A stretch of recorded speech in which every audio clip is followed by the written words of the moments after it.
Well, welcome, and I'm glad to see you all. And I'm Jennifer Ruff. I'm a faculty member in the English department, and Lauren asked me to facilitate this conversation, so I'm really here to ask questions within, because I'm so interested in this conversation. So we're going to start with the introduction.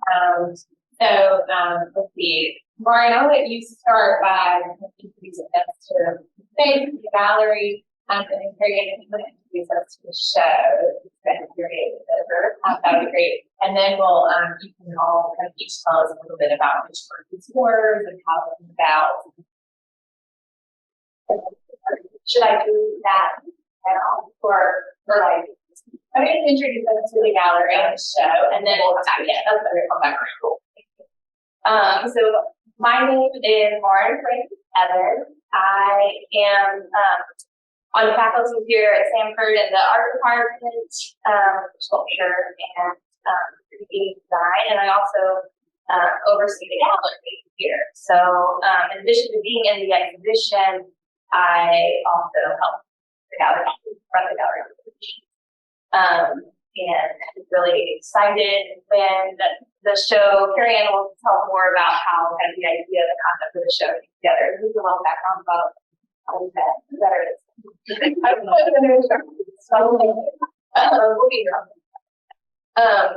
But when she brought the idea for this show, and was pitching it to multiple galleries, and said with the Samford Gallery, and it was a really great opportunity to be able to think about the show here amongst my colleagues and students.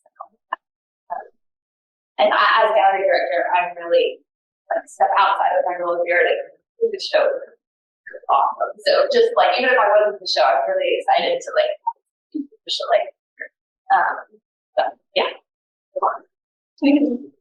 I'm Kariann Fuqua. I'm faculty at the University Foundations and Painting, and I'm also the director of team studies here. So I have a background in both the gallery world and as a curator, as well as being an academic.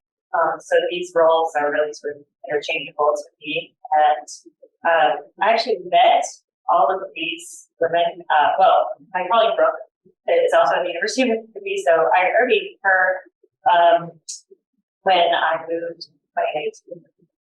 But the other women in the show I met during COVID, and we began a conversation online as through familiar sort of roles as academics, as artists, and also as parents, more importantly, as a way to support each other through like this really huge change in the way that we thought about doing pretty much everything in our lives, parenting at home, and teaching online, and trying to figure out how are we producing our own work at the same time. And what I found was this just really supportive environment amongst these women who didn't know each other previously, but we were just regionally connected between our universities. And I think through those conversations, which just really happened kind of naturally, and sometimes it really tumultuous times when somebody was dealing with a crisis, you're like all on board, like, okay, I'm just really from, or other times just like, hey, let's jump on and connect and talk to each other. But when I started researching everyone's work, there was this interesting connection between what we were all making individually that I found really quite fascinating.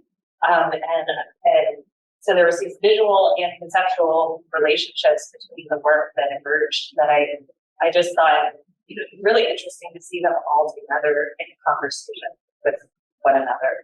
And I could picture them all kind of in my head about how they would work. So that was really just the impetus for the show. I just thought I'd throw this idea like, hey, would you all be interested in trying this? And they were all on board. And so I kind of started putting it together. And now it's 2.5 years later, and it finally has come to fruition, which I'm really, really excited to see. And I think that it's turned into this really interesting show that has these interesting threads. That was really just, it was really just built out of this community and friendship and supporting systems for women, especially we've all been practicing for a while, and I think we all know that the art world can be a little cruel to women of a certain point in their lives, but also just the complexity of being mothers and trying to do all of this. I didn't have really a good model for this in graduate school, and many of us have had unspoken messages of we cannot be a mother and a successful artist at the same time.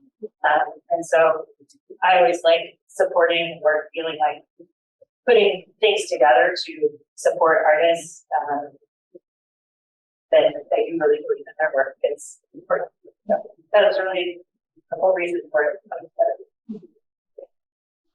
Well, maybe each of you can just talk a little bit about the work that we see in the show and tell us a little bit maybe about how you came to making your work and bring us to your art. Oh, let me start. Sure, yeah, so this is my work behind us. My art practice deals with environmental issues and the possibilities and problems of representing this through photography and sometimes video. And after my first daughter was born, I was really surprised. I've been thinking about climate change related to art for a long time, but I was really surprised at how it changed my thinking about climate change. Like, I don't know, you just sort of look at this human and you're like, oh, they're going to inherit the world that comes next. And, you know, thinking about my own mother holding me and how she imagines the world might be for me. And then start thinking about my daughter becoming a mother herself. If she chooses to do that. And suddenly you don't have to go very far to be in a future where the possibility of ecological collapse feels really present and physically close to your own body and your own caregiving. So, you know, I started thinking about this for a long time. I sort of sat on it, and there's this long history of women using photography in the home to talk about caregiving and the closeness and experience of family. And I started to wonder if I could make a project that built on that, but also dealt with some of the issues of climate change. So when I moved to Tuscaloosa, Alabama to take a job at the University of Alabama, I started this project because I had a little bit more time and space to think about it. And I had just had a second child at that time. And was making this work, and it was really sort of deep in metaphor and like beautiful and dark at the same time, but didn't feel totally connected to this issue of climate change sometimes. It just felt more connected to the sort of darkness inside of the home. And there was a big chemical fire at a facility right behind my daughter's school that handles the carcinogen. No, this facility was there. Until I saw a giant black cloud of smoke in the air on the way to pick her up. And it really kind of opened my eyes to the present. And the more I looked in the landscape that was surrounding me, I realized that these chemical and fossil fuel facilities in Alabama were in direct proximity to my family, even though I couldn't see them immediately. And these were the same industries that were contributing to climate change and perpetuating this problem that I've already been thinking about my work. So as I started to notice these things, I started to take photographs of them. So all of the photographs are made within the mile radius of my home in Tuscaloosa. So some of them are, I call the style of the project dark pastoral. So it's really lush and seductive and kind of get inside, and then it's a little bit of a darker story once you get in there. So I'll just point out a couple of the photographs really quickly that have a little bit of backstory that might not be apparent in the images themselves. But this one of the big black river on the end, that's a picture of a river that's a tributary to the Black Warrior River that was contaminated by a leak in the coal mines in Brooke, Alabama. So I went out and photographed that, and it's really seductive. But I think, you know, also that kind of pulls you in, and let's especially read the title, which is tells you that it's contaminated, but I can't remember.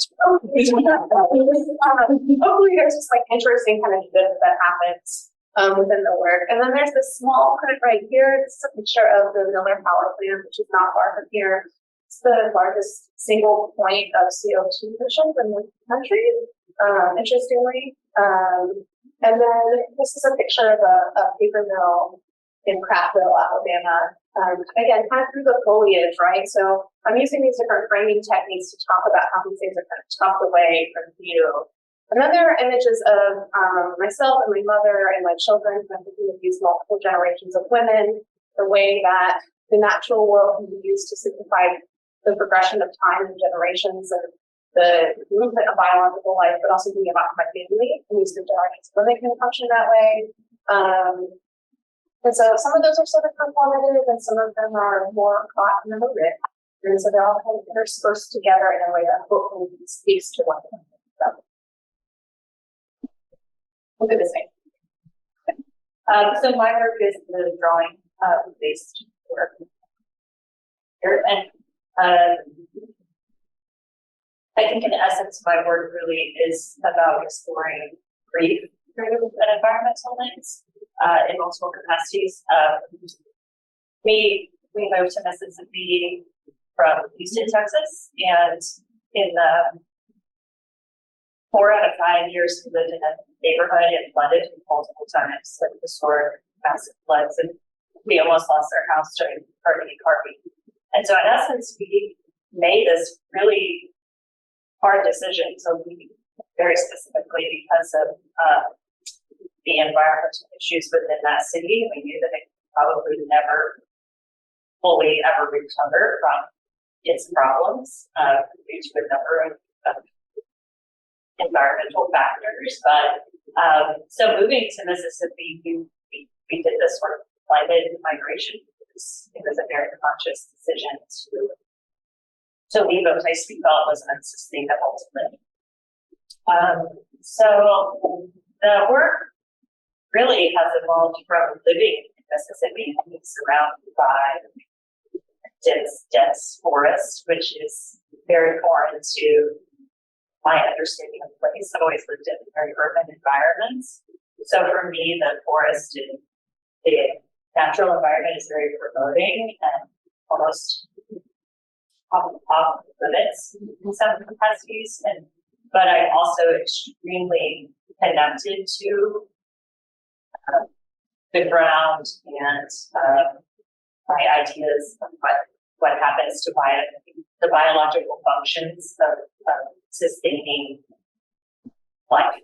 I grow a lot of my own food and very interested in visible structures that we don't necessarily see, but that are really important for a system to work. But I'm interested in that intersection or that point of departure with something to balance of that system working or not working, and whether it starts disintegrating or falling apart due to the imbalance of those systems.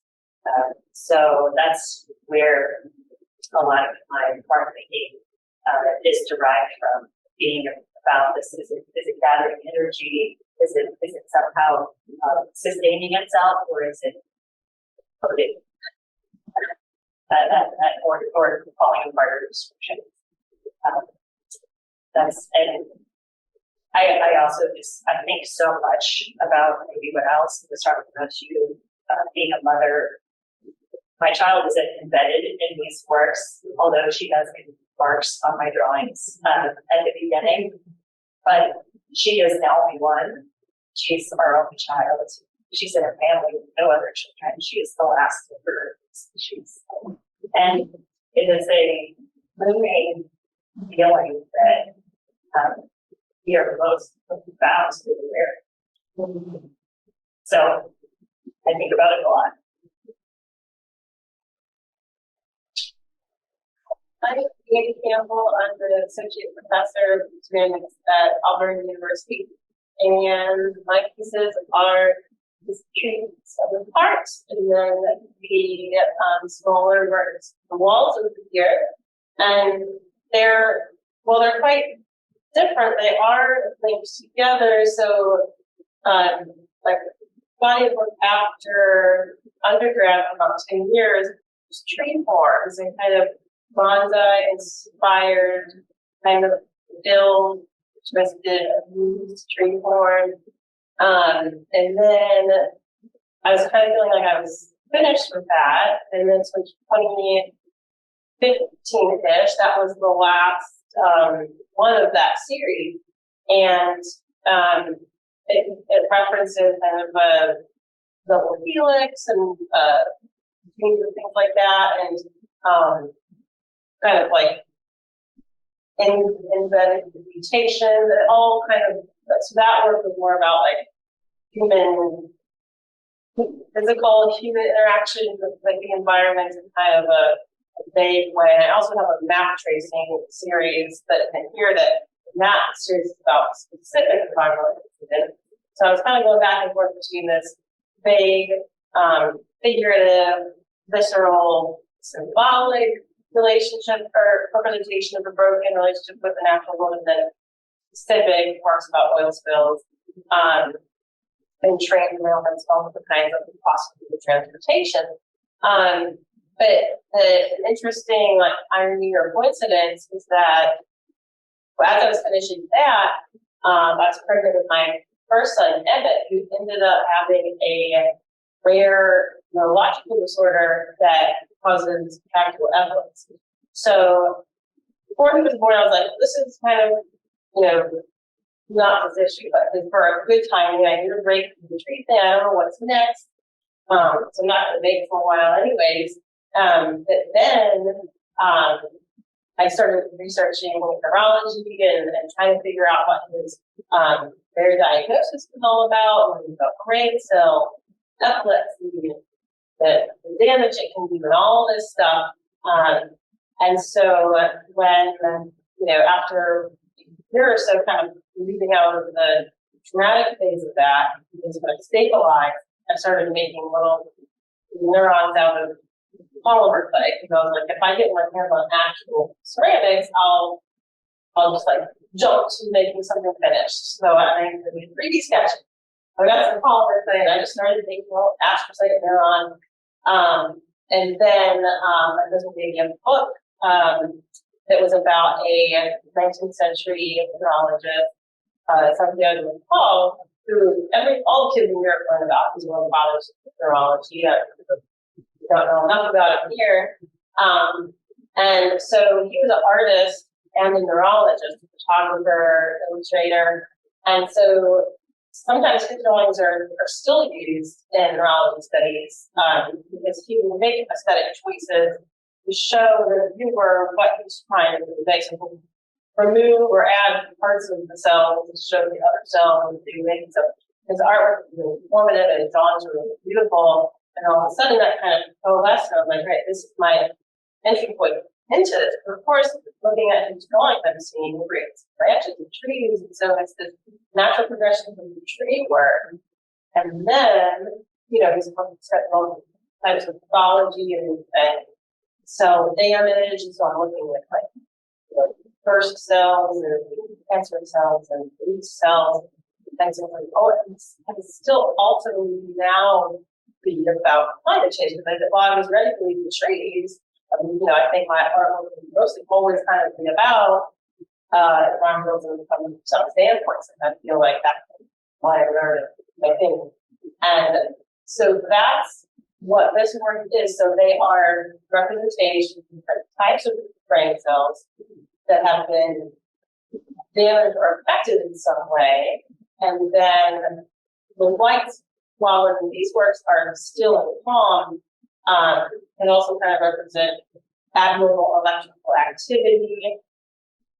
All of that, and then put it more succinctly, is like representation of the kind of cognitive dissonance that, like, we have to kind of pretend like this crisis isn't happening, the kind of calm on a daily basis, so kind of protective cognitive dissonance, or, more care about it, corporations that, are mostly responsible for perpetuating it, kind of all put it under this kind of cognitive dissonance, backwards, upside down, inside out, we're destroying ourselves type of thinking. And so that's kind of the affected cells are represented now. And so that, and material-wise, there's stoneware and resin, and those are mostly porcelain with some dried plants inside of resin, and then other botanical items dipped in liquid slip kind of embedded into the cells. So it's like directly putting the biological organic parts into the cells, and they often come out like cell tissue or bones or dry liquid. It's like kind of bone without its marrow or anything. So kind of making direct symbolic references there. Hi everyone, my name is Brooke White and I'm a professor of art at the University of Mississippi. So this, my work is all the Samford so all of this work is from a series called The Year of Wandering. And since I started making art, I've made work about the landscape. And I'm really interested in the way that the landscape can tell us a lot about place and identity. So I'm always looking at the landscape through several different lenses.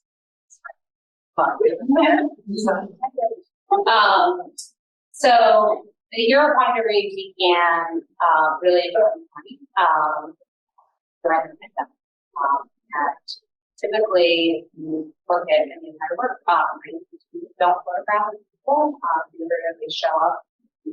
My work, I'm really interested in the things that are kind of left behind, these telltale signs in the landscape that talk about how it's that space. And during the pandemic, we all found ourselves at home. And we embarked on a collaboration. And it initially started as a way to get out of this. Bombs around our house every day after those classes. And we, found a lot of solace and comfort in nature. And we just spent a lot of time there talking about the worries and concerns. My husband worked in ER, so there was just, a lot of, it's intense for everyone.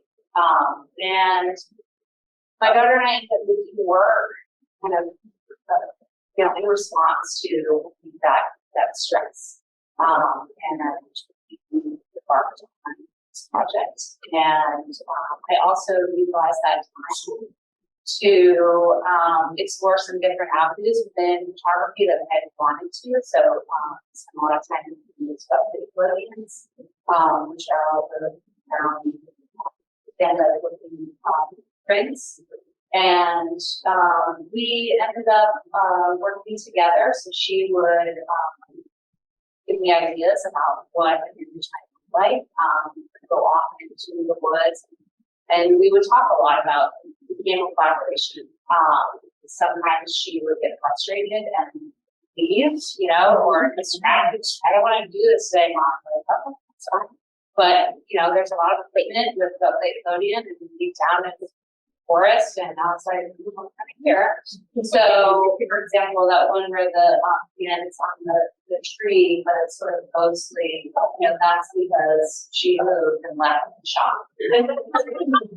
It's a beautiful accident.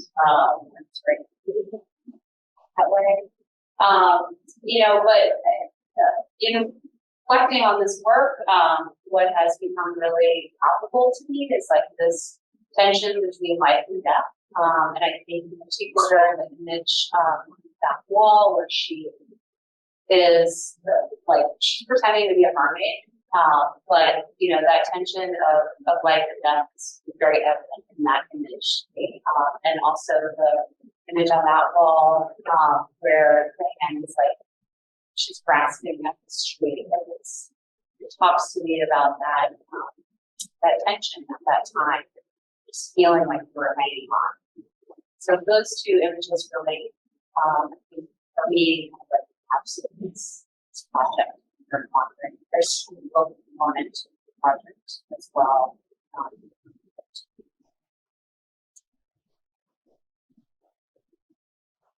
And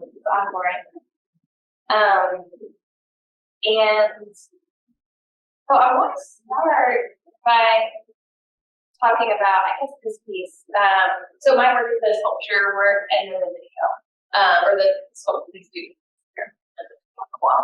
And around the time, so I have a 6.5-year-old daughter and a 9-year-old. And when after my first daughter was born, so before her birth, I was making actually work around the scale, sometimes larger, but working with materials that were a lot more or messy and hard to work with. When I would bring her to the studio when she was a baby, but then I'm mixing plaster. I'm going to have my hands, elbow deep in plaster, and then she wakes up. There was just logistically a lot of things that made me have to pivot a lot of the materials I've been working with. And I didn't come to the felting, it's the needle felted wool, until a little bit later.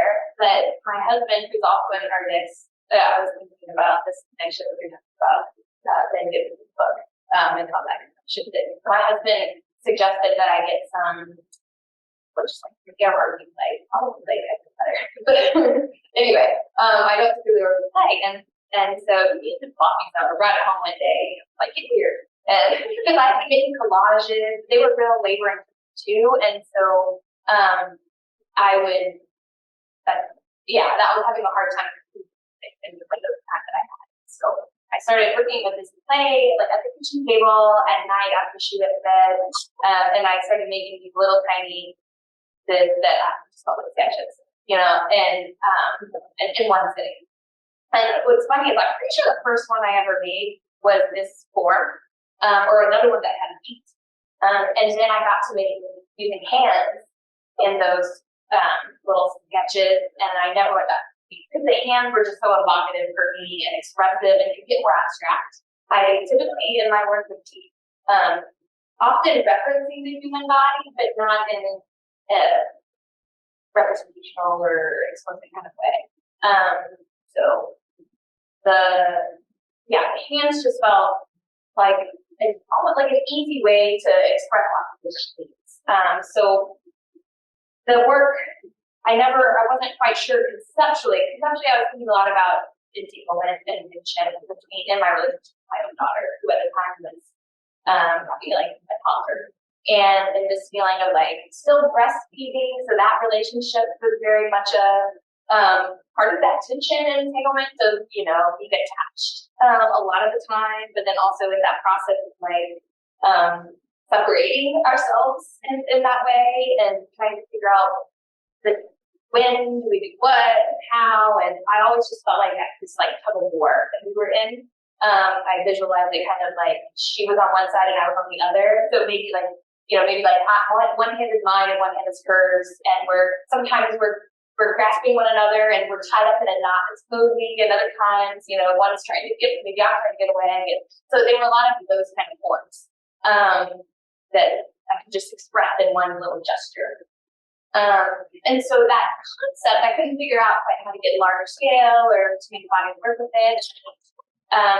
Then kind of moved away from the form with the hands, which I've started to come back to more working with umbilical cords. The idea of umbilical cords, and also just actually photographic representations of them, printing the images on fabric, enlarged. I had a show in here when I first started at Samford of large. They were plushy. I called them transitional objects. To me, they were little stuffies. You might snuggle with, and you can. They're real soft and stuffed animals, but also the umbilical cord is symbolic to me in that way. The umbilical cord is a transitional object, but an object that represents the transition from being one body to being two bodies, right? Or from feeding the one body to the other. So the umbilical cord and the placenta just so evocative to me in lots of many kind of layered ways. And so in many ways, I see these as umbilical cords.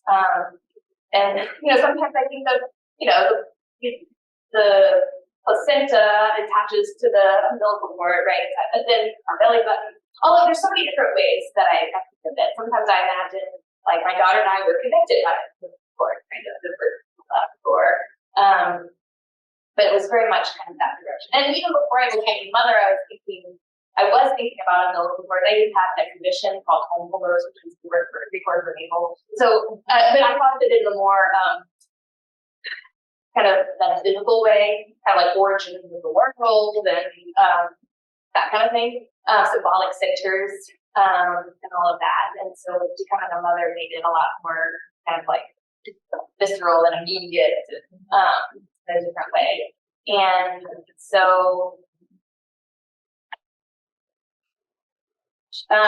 but then the needle felting came in when she told us related to motherhood, and that my daughter goes to a Wahlberg school and they use a lot of head work and they do a lot of hands-on stuff, and they do needle felting there or wet felting, and so I saw it in a classroom, like a little toy, and I was like, it's fun. And so I made just like a little dove for a Noah's Ark thing that I was making for that Easter, actually.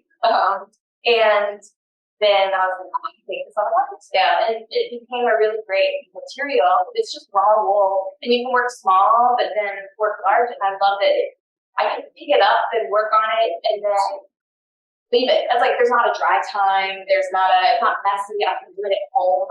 I could do it while, I'm watching TV or whatever. So just practically, I've been really drawn to this material way. And I like that it also, they feel even more so, to me, like stuffed animals, like furry, in a way, which, not that I'm trying to reference stuffed animals, but get that idea of the transitional object.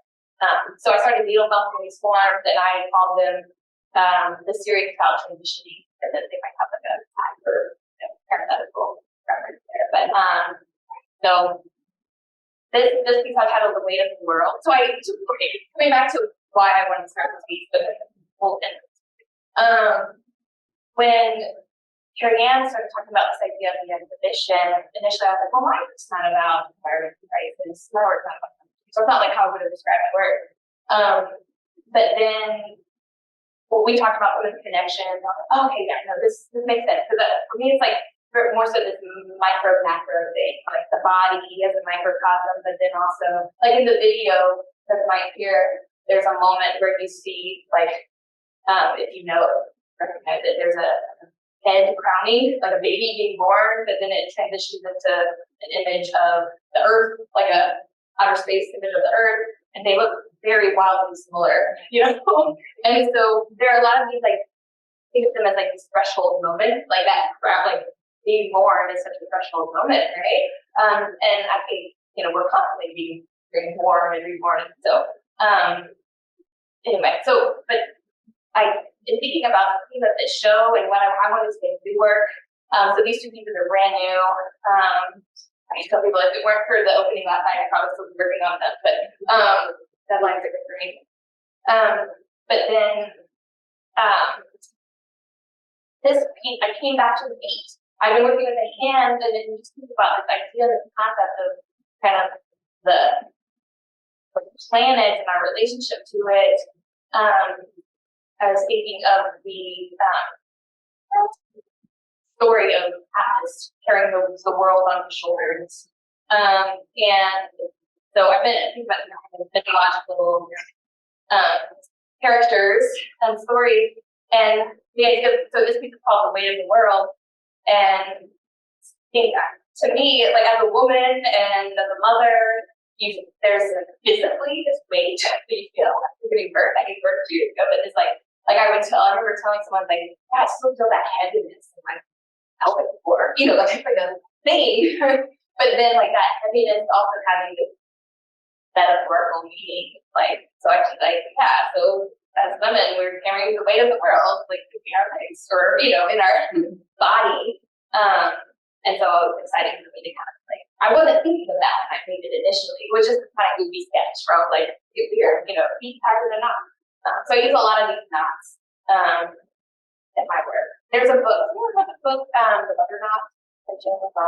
It's like a 1970s feminist kind of classic, but I read that around the time after my first daughter was born. And I don't know the quote, whatever, but she talks about should be considered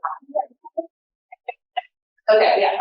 Yeah, this tension of getting all tied up and this shrinking into this knot And so that's more literally the kind of reference. I like that knots can reference this entanglement, so you can be stuck. I mean, a lot of us talk about that kind of about Kariann, is it being born or is it dying? Or is it, like knots can mess things up sometimes. They tangle, but then they also hold things together. And so sometimes the knots are forming and they're comforting and hugging, and other times they're kind of getting stuck. Like in this one, it's called Abigail's Pillow. And so there's a kind of tension of like being here, wanting to there, and converting it, kind of stuck into that kind of. That was it. Well, I have a lot of questions, but I wonder if anybody else has questions. I also want to be mindful of time. So we can take a question or two from the audience, or if anybody has a question.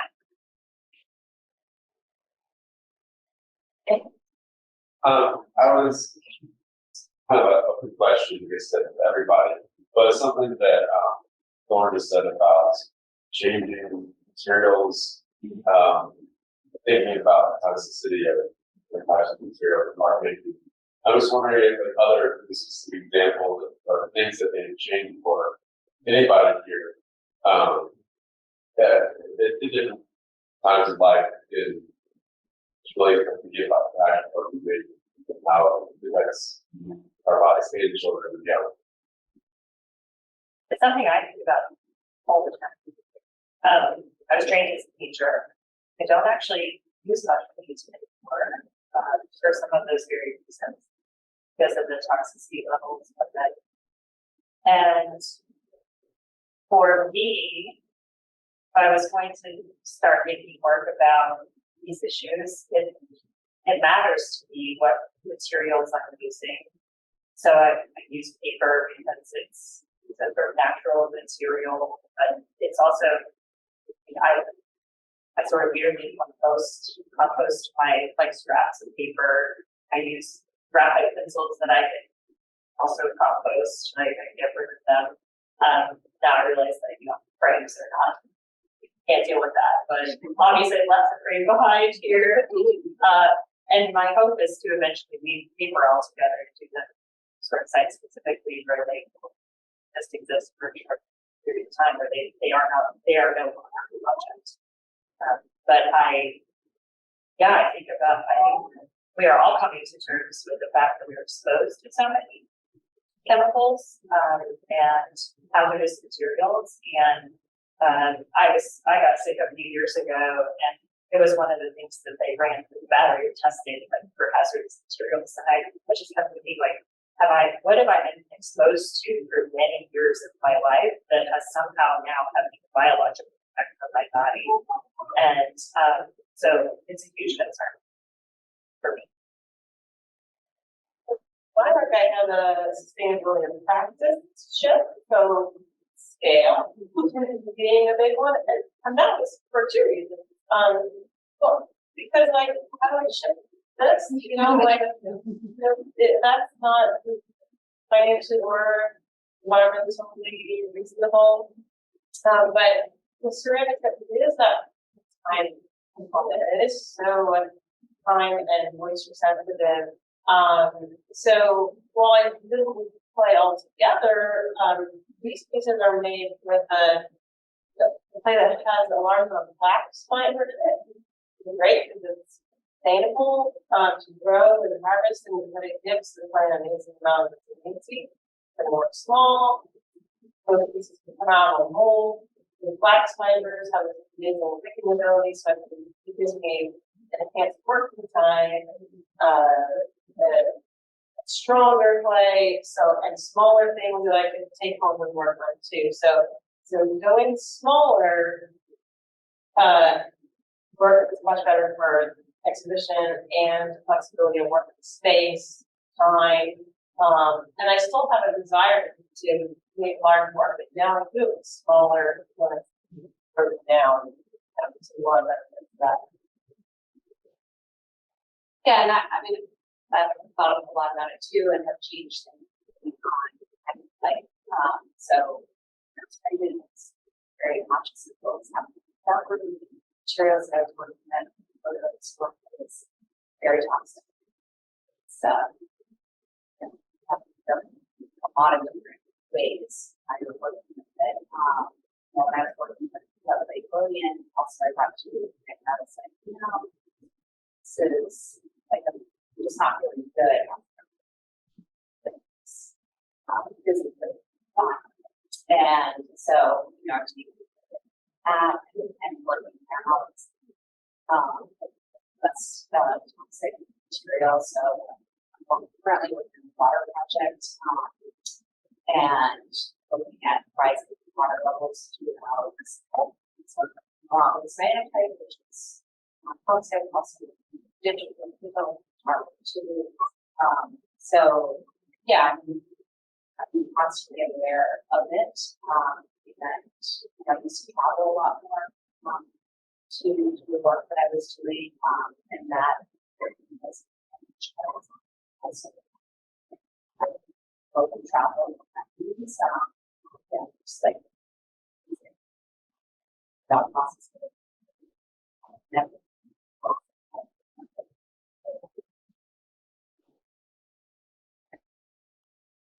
I have a question. What's it about that? Relationship talking materials changed after children, but our work is definitely changed. I was making sort of tabletop photograph. And you know, I think I felt at one point like that was a limitation of parenthood, but I actually have come to this conclusion that there are like forms of intelligence and ways of knowing the world that are really specific to motherhood and parenthood, and we discredited those through some patriarchal forces that haven't given them a prominent place in the intellectual discourse of our existence.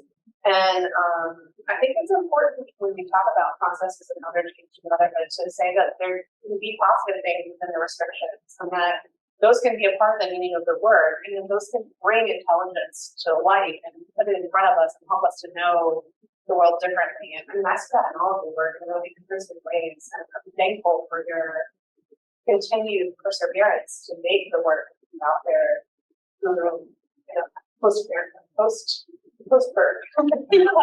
birthing. Like the now for exactly right. It's that like this is not a sacrifice. Great transition from how one of my questions is about how whether it will shape your practice or the way that you think about art making. So, and I love the way that you're talking about that reshaping in positive makes me often think about the constraints of less time and scarcity around and both things well. And so I'm interested in how other people think about how to shape the artist too.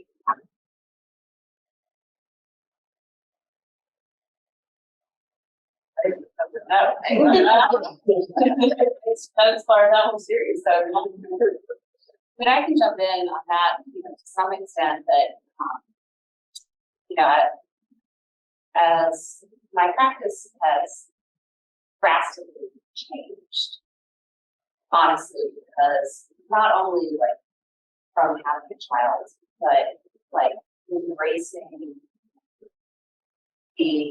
that intrusion in some ways, if that makes sense. And it takes me a while sometimes to like, I've got to really mull before I can get to the place for the project. So this year of wandering, you know, I was like in lockdown, like, oh my, what am I going to work about? Or specifically, I'm calling out a way to make that work. And so how can I respond in a way that this person who's always this person. And so it really opened up a really different way of working that just kind of shattered things ideas about what I thought what those parameters that I established for myself before. Those are not. So, you know, I think that, yeah, being a mother has really opened up a lot of new avenues in my work, and really changed my this lovely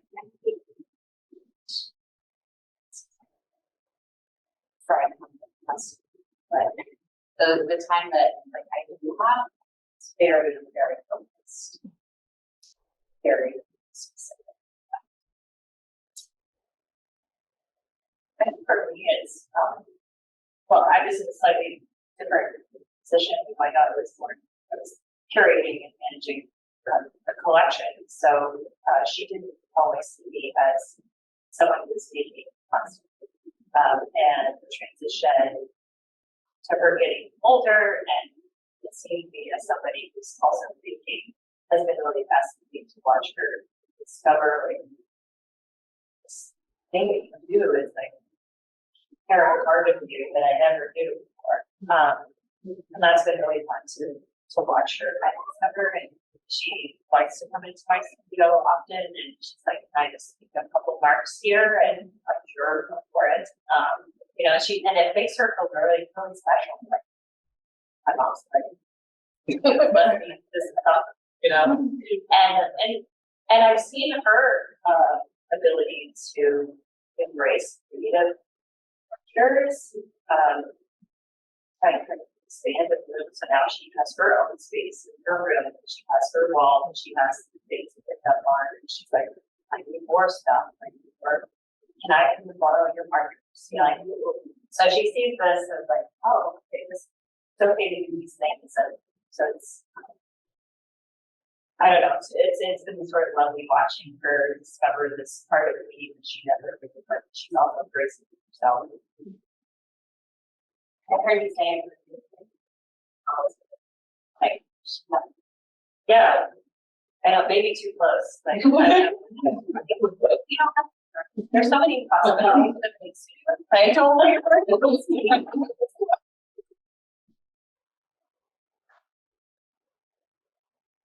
Well, I would be mindful of kind of the comments that I back, but I welcome anybody to sort of interact with the art of math question or the time of the gallery. And thank you so much for being here. And thank you all so much for sharing. Thank you for coming. Thank you.